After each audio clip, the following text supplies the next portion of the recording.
Bersama saya hari ini untuk memastikan kita akan kongsi kepada anda apa yang penting berkaitan dengan berita tidak benar dan pentingnya untuk kita maklumkan kepada anda supaya anda faham dan juga menerima maklumat yang tepat daripada kami. Baik, kita mulakan perkembangan terkini apa yang kami kongsikan sepintas lalu berkenaan dengan kes COVID-19 dan juga vaksinasi dalam negara. Kalau kita melihat kepada angka-angka yang perlu kita lihat kepada jadual yang kami kongsikan kepada anda ketika ini, iaitu kalau kita melihat secara keseluruhan di Malaysia untuk lengkap vaksinasi adalah 76.0%.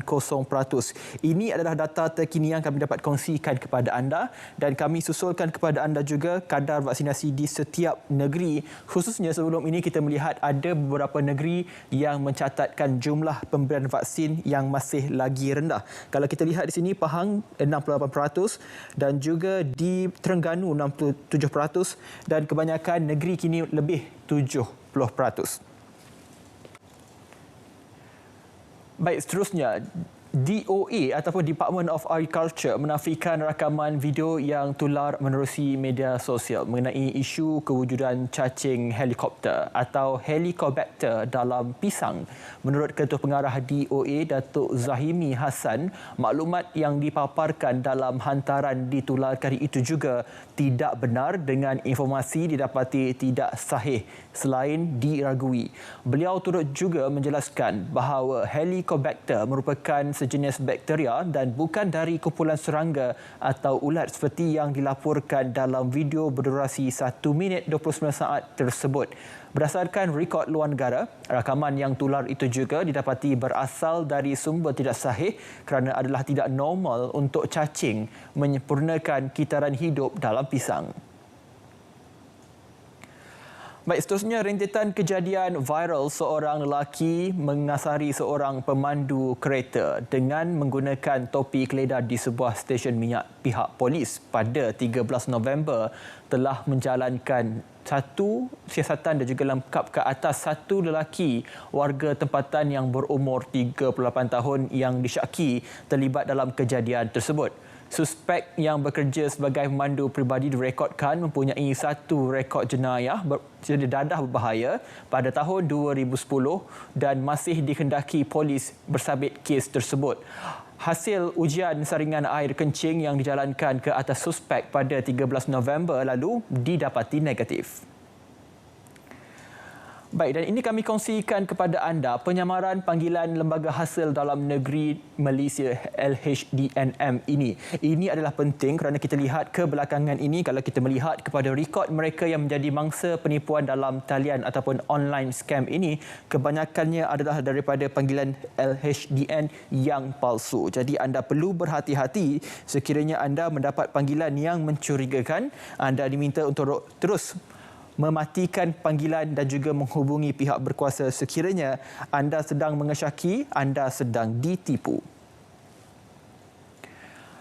Baik, seterusnya, kes penipuan akan disiasat di bawah Seksyen 420 Kanun Keseksaan. Adakah tipu dikategorikan dalam kes jenayah komersial iaitu memperdayakan orang secara fraud atau penipuan, tidak jujur sehingga mendorong orang yang diperdaya menyerahkan harta. Apakah teknik penipuan dalam talian terutamanya pada masa kini? Antaranya menyamar sebagai mana-mana pihak melalui panggilan telefon sehingga mangsa menyerahkan wang ke akaun keldai ataupun makau scam. Antara lain menyamar sebagai orang lain melalui media sosial untuk memikat mangsa sehingga mangsa memberikan pinjaman wang yang lebih dikenali sebagai love scam. Dan antara yang lain, suspek mengiklankan barangan pekerjaan di media sosial dan meminta mangsa membuat bayaran namun sebenarnya barang tersebut tidak wujud. Baik, dan ini sekali lagi kami kongsikan kepada anda berkaitan dengan penjualan barang. Kali ini berkaitan dengan barang-barang berkeperluan bayi. Ini antara yang sempat kami kongsikan kepada anda. Ini perlu untuk anda fahami terutamanya kepada mereka yang bakal menimang cahaya mata dan sebagainya. Ini wujud satu scam melibatkan beli barang bayi yang kalau kita lihat jualannya lebih murah daripada pasaran biasa. Kebiasaannya adalah satu bentuk penipuan. Jadi anda diminta untuk terus berhati-hati dengan teknik penipuan ini. Baik, Seterusnya, kesalahan melindungi parti. Ini juga penting untuk kami kongsikan kepada anda. Apa itu parti? Kalau anda dapat lihat kepada infografik yang kami kongsikan ini, iaitu dakwa di bawah Seksyen 55B mengambil pekerja satu atau lebih orang selain daripada warga negara atau pemegang permit masuk yang tidak memiliki suatu pas yang sah. Ataupun Seksyen 56-1-D dan juga Seksyen 55E. Ini adalah terkait dengan kesalahan melindungi atau memberi gaji ataupun menggajikan pendatang asing tanpa izin. Jemaah Menteri telah bersetuju untuk menubuhkan sebuah pasukan petugas khas bagi menyemak semula tindakan dan isu perundangan berkenaan kes Pulau Batu Putih, Batuan Tengah dan Tubir Selatan. Pasukan khas ini ditubuhkan untuk membuat kajian menyeluruh, meneliti dan mencadangkan option yang bersesuaian berkenaan kes Pedra Branca atau Pulau Batu Putih ini. Pasukan khas ini diketuai oleh bekas Peguam Negara Tan Sri Muhammad Apandi Ali serta wakil-wakil dari Kementerian Luar Negeri, Jabatan Peguam Negara, Jabatan Ukur dan Pemetaan dan Kerajaan Negeri Johor. Baik, dan ini adalah peringatan mesra untuk pendaftaran veteran ATM tidak berpencen. Anda perlu lihat di sini bahawa veteran yang tidak berpencen boleh buat semakan data dengan memasukkan nombor MyCard dan nombor tentera. Sekiranya data tersebut adalah betul, veteran tidak perlu untuk membuat apa-apa pengemaskinian. Dan sekiranya dipaparkan status data tidak lengkap, veteran perlu mengemukakan dokumen yang diperlukan seperti perkara 2 ke nombor WhatsApp 0192559725. Veteran tidak berpencen juga diingatkan agar tidak menukar nombor akaun kerana tindakan tersebut boleh menyebabkan masalah kepada pembayaran BKK dan perlu memastikan akaun bank yang aktif sahaja. Baik, Kementerian Pertanian, Industri dan Makanan MAFI dan juga Kementerian Perdagangan Dalam Negeri dan Hal Ehwal Pengguna KPDNHCP telah menubuhkan jawatan kuasa bersama berkenaan isu kenaikan harga baja dan racun sebagai usaha bersepadu untuk meneliti cadangan tindakan dan kaedah penyelesaian segera. Langkah-langkah lain dalam bantu petani dan pengusaha kecil yang berhadapan dengan isu kenaikan harga baja dan racun secara mendadak. Mesyuarat jawatankuasa bersama tersebut yang turut dihadiri oleh wakil-wakil Kementerian Perdagangan Antarabangsa dan Industri MITI, Kementerian Keuangan MOF, Kementerian Perusahaan Peladangan dan Komoditi MPIC, Unit Perancangan Ekonomi EPU dan wakil pemain-pemain industri termasuk The Malaysian Corporal dan Public Health Association MCPA Persekutuan, Persatuan Pekebun Sayuran dan Malaysia dan Persatuan Pekebun Buah-buahan Malaysia MFA pada 10 November 2021. Baik, seterusnya kami kongsikan kepada anda berkenaan dengan keberkesanan vaksin COVID-19, khususnya vaksin jenis Sinovac. Menurut kajian di Chile, bagi penerima vaksin Sinovac, keberkesanan dalam mencegah COVID-19 meningkat kepada kira-kira iaitu 95% untuk dos ketiga dengan Pfizer, 94% untuk dos ketiga dengan AstraZeneca, 74% untuk dos ketiga dengan Sinovac. Pemberian dos penggalak ataupun booster dos amatlah penting untuk memastikan tempoh perlindungan kita dalam keadaan yang optimum. Baik, kadar kebolehjangkitan COVID-19 ini yang perlu kita takutkan dan risaukan. Kini kalau kita melihat kepada kadar kebolehjangkitan COVID-19 ataupun RT, kini meningkat kepada 1.05. Ini adalah sangat membimbangkan kerana kita risau bahawa gelombang jangkitan akan berlaku sekiranya kadar kebolehjangkitan COVID-19 melepasi angka 1.0. Kita mengharapkan angka ini turun selari dengan kecepatan dan juga kepantasan pemberian vaksin dos ketiga ataupun booster dos untuk COVID-19. Baik, pastikan saya berehat seketika, kembali selepas ini.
untuk wanita bangkit berniaga, ya. Ada ramai yang terjejas ataupun yang nak memulakan perniagaan. Jadi kementerian bekerjasama dengan syarikat-syarikat swasta. Ya, kita baru ni ada sign kolaborasi strategi yang disokong dan didukung oleh hampir dekat 40 syarikat-syarikat. Ya, antaranya usahawan-usahawan, jutawan-jutawan yang dah berjaya, dan mereka ni nak bantu wanita lain. Jadi kita bersama dengan Richwood Sdn Bhd, International Sdn Bhd, dan mereka ada dekat 30 jutawan wanita, terutama macam Sabella, Noraisha, ya, ada banyak yang kita tahu dah berjaya dan nak membantu wanita lain. Jadi seminar Wanita Bangkit Berniaga ini akan diadakan pada 26 hingga 28 November. Sebulan daripada sekarang, lebih kurang sebulan. Dan kita harapkan akan lebih ramai lagi mereka yang akan untuk mendaftar. Jadi sesiapa yang berminat, tak terlambat lagi. Ya, jadi mereka boleh layari wanitabangkit.com dan boleh buat pendaftaran itu 100% percuma.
Bertemu kembali dalam Pastikan Sahih.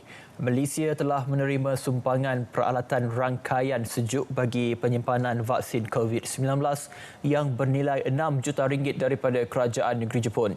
Menteri Kesihatan Khairy Jamaluddin telah menerima sumbangan tersebut yang diserahkan oleh Duta Jepun ke Malaysia di Putrajaya. Sumbangan itu dilaksanakan melalui kerjasama teknikal Malaysia dan Jepun yang diselaraskan oleh Japan International Cooperation Agency JICA. Khairy mengucapkan setinggi-tinggi penghargaan dan terima kasih atas sumbangan tersebut. Kes taun atau kolera dikesan di daerah Pertaling, Selangor. Perkara itu disahkan Menteri Kesihatan Khairy Jamaluddin. Menerusi akaun Twitternya, beliau menasihati orang awam agar hanya minum air yang dirawat atau dididihkan sahaja. Selain itu, beliau minta orang ramai agar menjaga kebersihan kediri dan tidak makan makanan mentah atau yang tidak dimasak dengan sempurna. Jelasnya, maklumat lanjut berhubung kes kolera tersebut akan diperincikan kelak. Penyakit kolera atau taun merupakan penyakit bawaan air dan makanan yang berpunca daripada jangkitan bakteria. Mereka yang dijangkiti akan mengalami cirit-birit, manakala gejala serius boleh membawa maut akibat dehidrasi yang teruk. Berhati-hati menggunakan media sosial ketika berkempen. Pihak polis mengingatkan perkara itu kepada parti politik dan calon pilihan raya umum Dewan Undangan Negeri PRU DUN Melaka. Ketua Polis Melaka Datuk Abdul Majid Muhammad Ali berkata pihaknya telah menubuhkan pasukan khas bagi mantau platform media sosial secara 24 jam. Beliau bercakap dalam program Bicara Khas di TV1 malam tadi. 3 kumpulan, 3 tim. Tim ini akan bekerja secara bergiliran selama 24 jam. Jadi tanggungjawab kumpulan-kumpulan ini, tim-tim yang saya sebutkan pemantau media sosial ini, kita nak memastikan bahawa media sosial itu digunakan dengan cara yang sihat. Media sosial itu digunakan dengan cara betul-betul untuk menyuburkan demokrasi. Bukan media sosial itu digunakan sebagai medan untuk menghasut. Teknologi terkini mampu mengurangkan pelepasan karbon berbahaya sekaligus memberi jaminan terhadap kelestarian alam sekitar. Usaha ini selaras misi menjadikan Malaysia negara berteknologi tinggi lengkap dengan kemahiran kejuruteraan terkini. Menteri Sains, Teknologi dan Inovasi Datuk Seri Dr. Adham Baba berkata, bagi merealisasikan hasrat itu, pihaknya akan bekerjasama dengan Kementerian Perdagangan Antarabangsa dan Industri MITI serta Perbadanan Pembangunan Teknologi Malaysia MTDC untuk memastikan kemampanan industri. Dalam masa yang sama dapat membuka lebih banyak peluang pekerjaan dan pelaburan. Daripada usaha besar negara untuk mengurangkan carbon emission.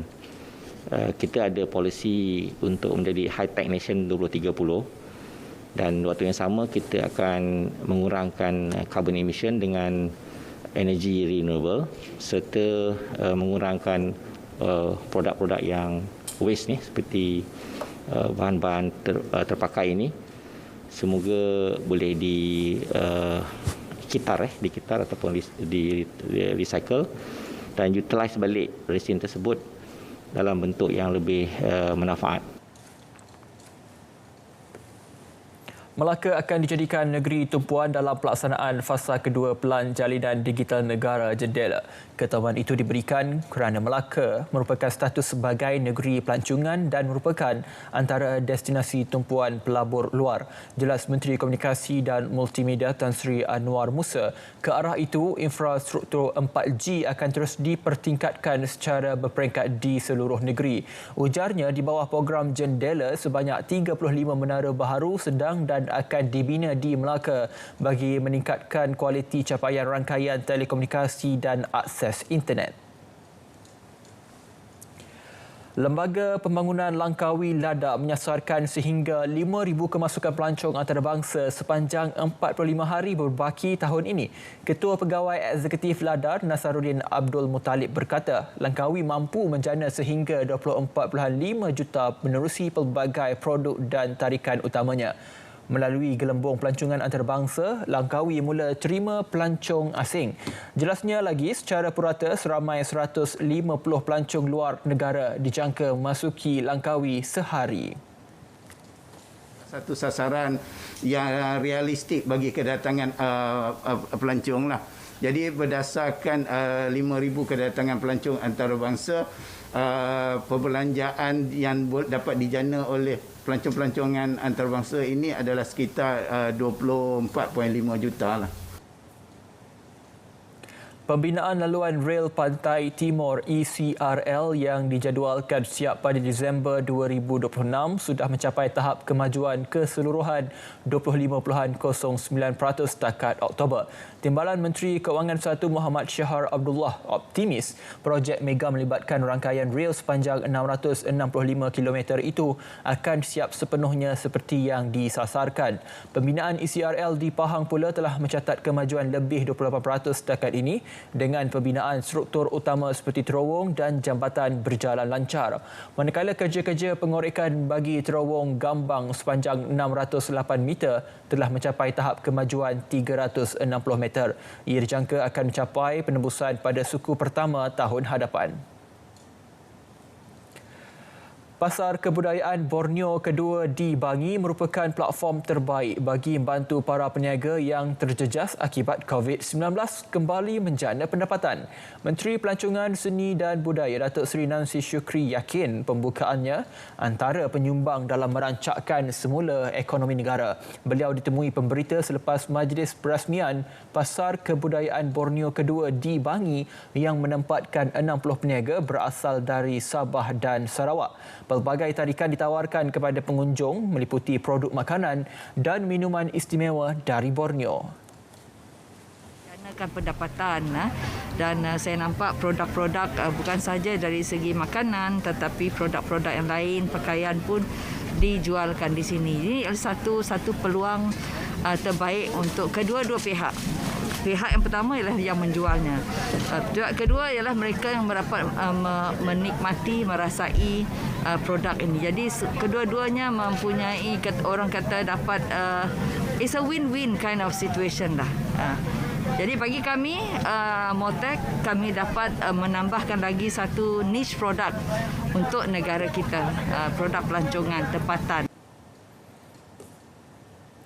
Baik, seterusnya, sejumlah 22,286,520 individu atau 95.2% kadar populasi dewasa di negara ini lengkap menerima dos vaksin COVID-19 setakat 11.59 malam tadi.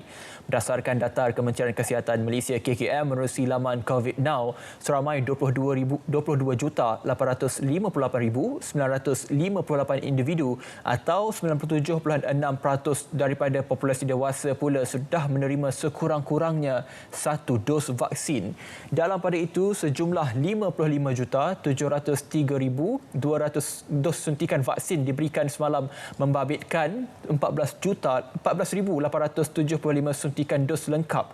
3,203 dos pertama dan 37,625 pula menerima suntikan dos penggalak. Ia menjadikan jumlah kumulatif vaksin bagi program imunisasi COVID-19 kebangsaan PICK kini meningkat kepada 51,138,954 dos. Kementerian Perdagangan Dalam Negeri dan Hal Ehwal Pengguna KPDNSGP memberi jaminan isu kenaikan harga dan kekurangan bekalan ayam di pasaran akan diselesaikan dalam tempoh 2 minggu akan datang.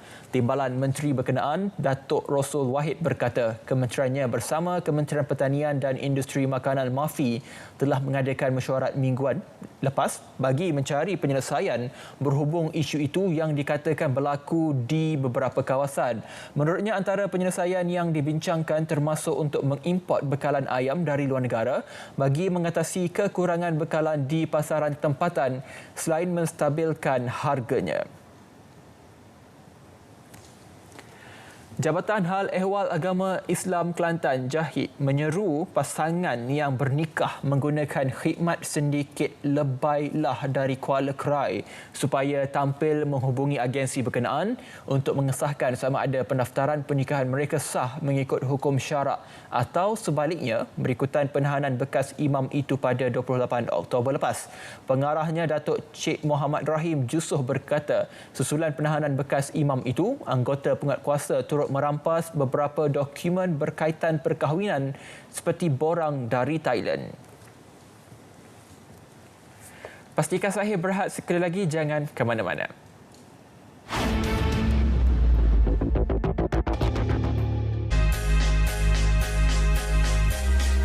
Yang dimaksudkan dengan keluarga itu ada nilai-nilai yang tertentu. Ini indahnya ungkapan keluarga Malaysia dalam konteks pengurusan dan pentadbiran negara. Ia bukan soal istilahnya, bukan soal istilah keluarga Malaysia itu. Tetapi yang lebih penting adalah nilai-nilai yang terbit daripada suasana keluarga yang boleh kita terjemahkan dalam kehidupan bernegara. Ya. Jadi values itu yang lebih penting daripada soal terminologinya. Okey, apakah antara nilai-nilai yang ada dalam sesebuah keluarga? Satunya misalnya harmoni, bersatu padu, ada rasa kecintaan, keprihatinan antara satu sama lain, keluarga yang mempunyai kerukunan.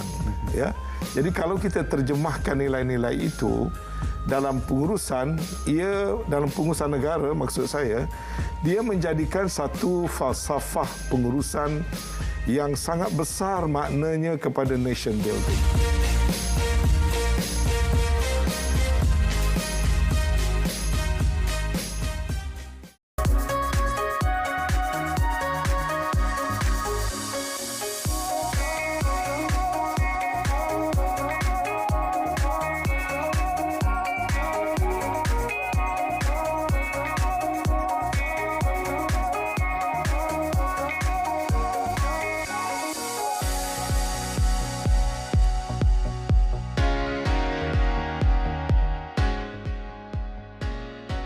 Langkah pencegahan penyebaran virus COVID-19. Pertama, kerapkan mencuci tangan anda. anda. Kedua, elakkan menyentuh mata, mulut dan hidung anda. Ketiga, tutup mulut menggunakan tisu atau pelipat tangan. Keempat, hindari kawasan tumpuan ramai. Kelima, tinggal di rumah sekiranya tidak sihat. Keenam, sekiranya anda demam, batuk dan kesukaran bernafas, dapatkan nasihat awal perubatan melalui telefon sebelum mendapatkan rawatan susulan. Ketujuh, sentiasa peka kepada maklumat terkini daripada WHO.